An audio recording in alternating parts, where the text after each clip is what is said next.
Hey, Meeting Street, it's Miss Castaway. Today is Monday, May 18th. I hope you guys had a good weekend.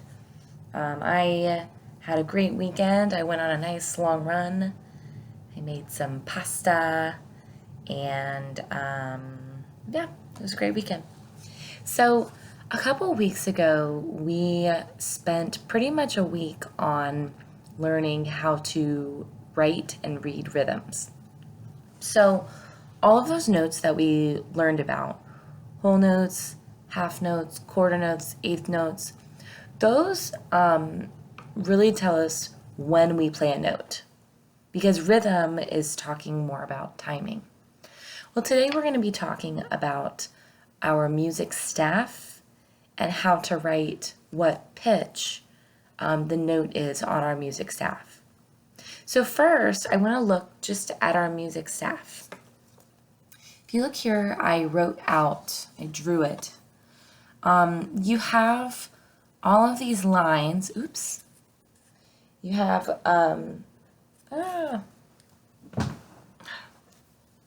here we go. Okay.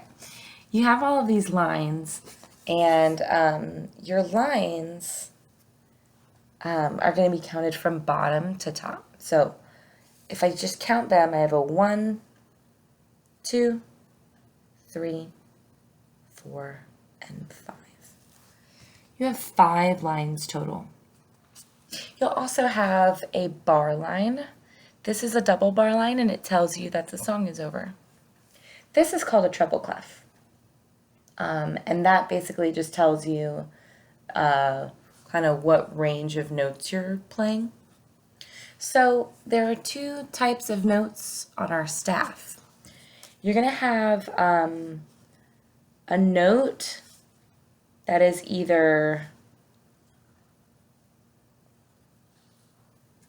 on a line, meaning a line is going right through the middle of it, or it might be in between lines.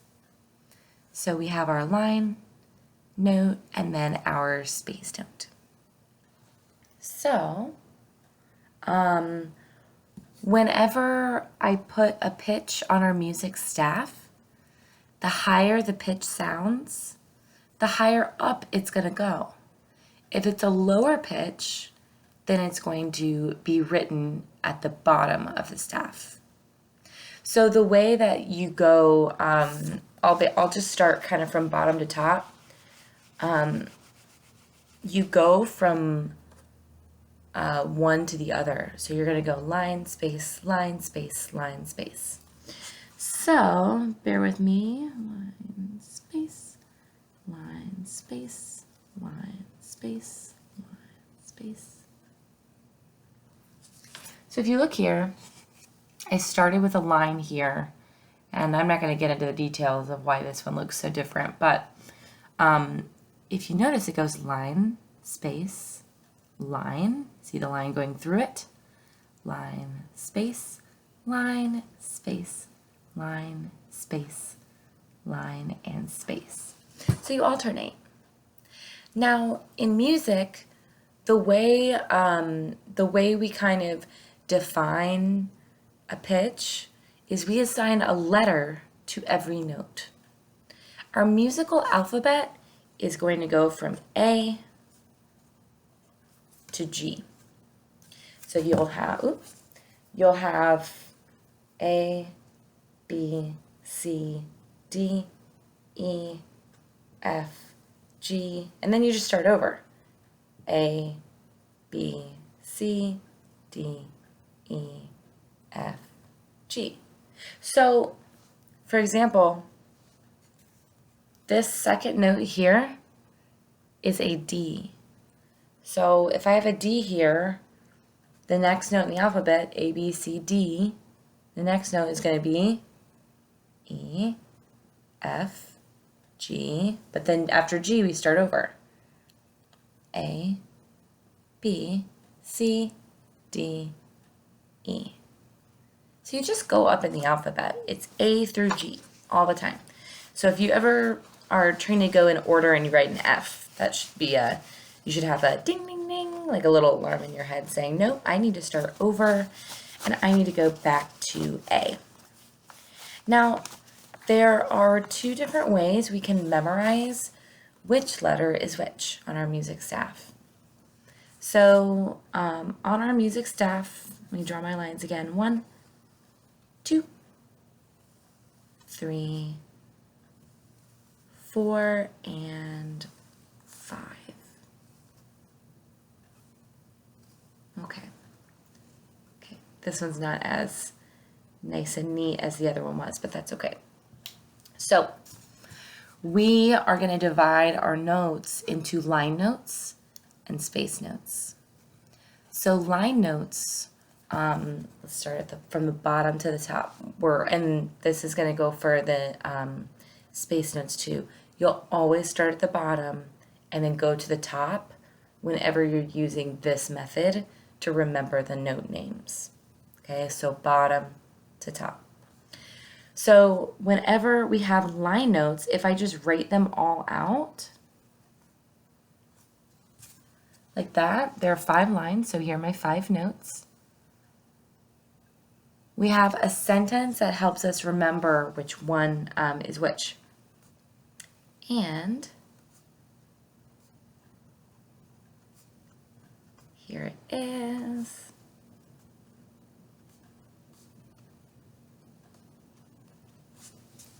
The sentence is, every good boy does fine.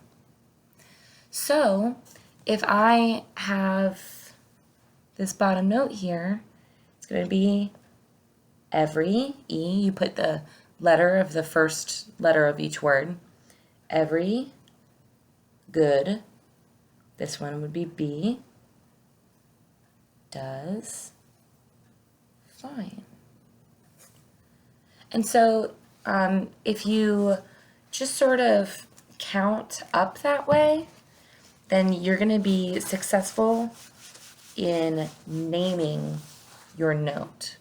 Because if I was in front of the class and I said, hey, I want you to play a B and you play a B, you both would know exactly what note I want you to play, because we have to have some sort of system to name our notes in a consistent way.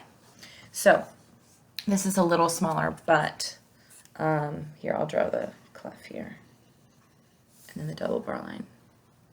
Boom, boom. So if you take this first staff, that is a terrible treble clef, but we're gonna go through it. If you look at this first staff, we've got 1, 2, 3, 4, 5.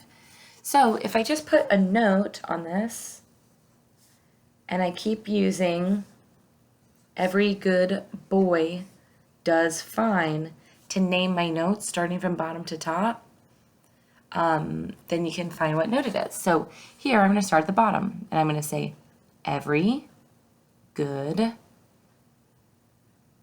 boy. And so I'm not going to put boy, I'm just going to put B, because that's the name. Because I went every good boy.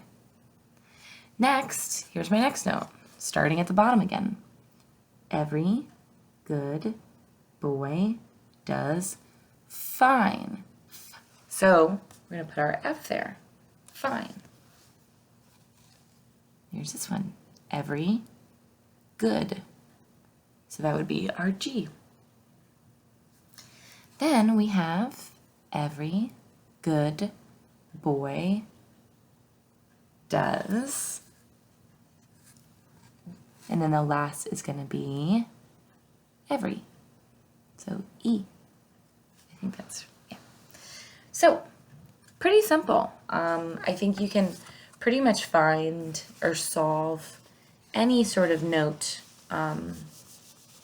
in that way with pretty good accuracy. Now, if our notes are not on the line, then we have a word instead of a sentence. So in a way, I think that sometimes the space notes can be a little bit easy to remember from the get-go, because all you have to do is spell face. Now, if you need to remember which sentence or word to use, you can say every good boy does fine, on the line, and F-A-C-E face, F-A-C-E face in the space. So think every good boy does fine, line, face, space. So if I have my notes in the space, I have only 4 notes because in between those lines, I only have 4 spaces. But you can tell they look a lot different because they don't have a line going through them. So on this, I'm just going to go from bottom to top, and I'm going to spell F-A-C-E.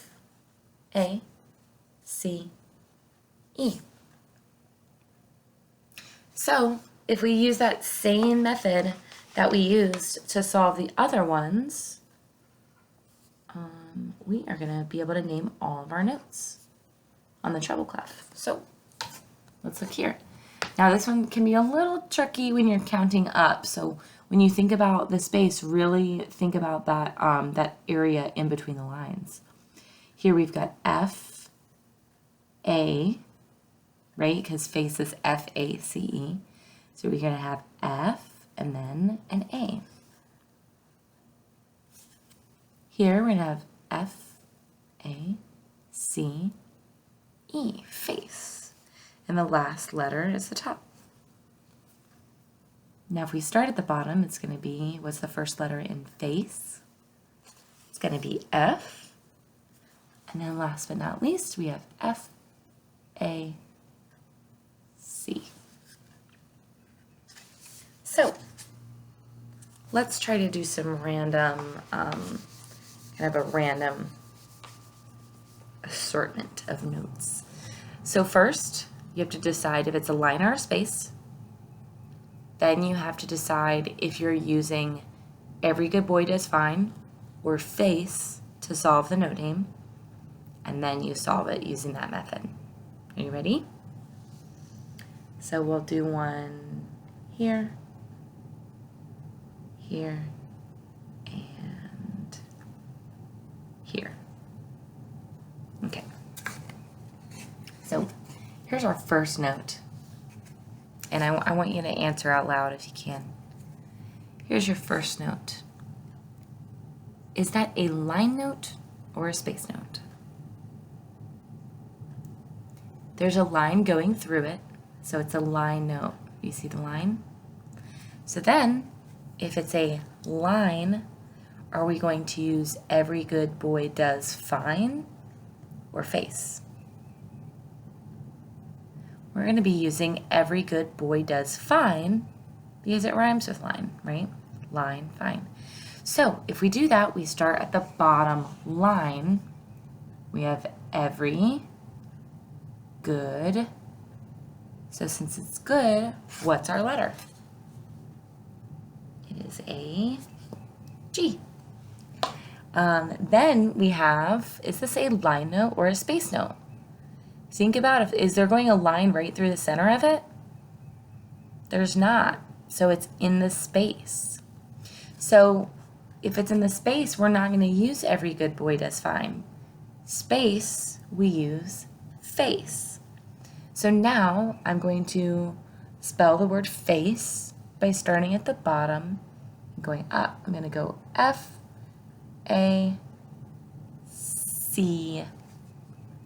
So this is C. Okay. Now for my last one, I'm not going to walk you through the steps. I want you to go through yourself. Or I'm not going to give you the answer. I'll walk you through the steps. Okay. So for this last one, think, is this on the line or in a space? Okay. Next, does that mean you're going to use every good boy does fine or face? So start from the bottom, count up, ready? All right, I wonder if you got it right.